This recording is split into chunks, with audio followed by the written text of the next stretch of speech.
Hi అండి, అందరికీ నమస్కారం. ఇక్కడ కనిపించేది మరుగుమందు అండి.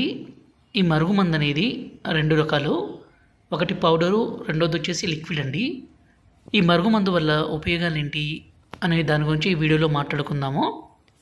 ఈ మరుగుమందు పెట్టి భర్త భార్యను కొట్టడము, హింసించడము, అనుమానించడము, దూరం పెట్టడము, అదేవిధంగా భార్య భర్తతో మాట్లాడకుండా వేరే వాళ్ళతో మాట్లాడడము, వేరే వాళ్ళతో తిరగడము, అక్రమ సంబంధాలు లాంటివి పెట్టుకున్న ఈ మందు పెట్టి వాళ్ళను మన మాట వినే విధంగానో అలాగే మన వశపరుచుకునే విధంగానో చేసుకోవచ్చు.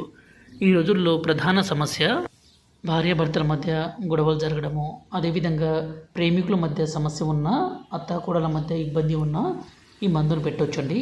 ఈ మందు వల్ల ఎలాంటి అనారోగ్య సమస్య ఉండదు. ఈ మందుని మనం రెండు రకాలుగా ఇస్తాము. ఒకటి లిక్విడ్.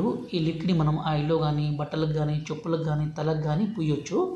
రెండవది వచ్చేసి ఈ పౌడర్ని తాగే దాంట్లో, అంటే జ్యూస్లో కావచ్చు, కూల్ డ్రింక్స్లో కావచ్చు, అన్నంలో కావచ్చు, కర్రీస్లో కావచ్చు, దేంట్లోనైనా సరే ఇవ్వడం ద్వారా అవతల వ్యక్తి ఎంత మొండి వ్యక్తి అయినా కానీ పూర్తిగా మారిపోవాల్సిందే, మీకు వశం కావాల్సిందే. ఈ మరుగుమందు అనేది చాలా పవిత్రంగా ఉపయోగించాలండి. చాలా పవర్ఫుల్ కలిగింది. గురువుగారి నెంబరు పైన డిస్ప్లే మీద ఇచ్చాము. ఈ నెంబర్కి ఫోన్ చేయగలరు. ఈ మరుగుమందు పెడితే ఎంత మొండి వ్యక్తి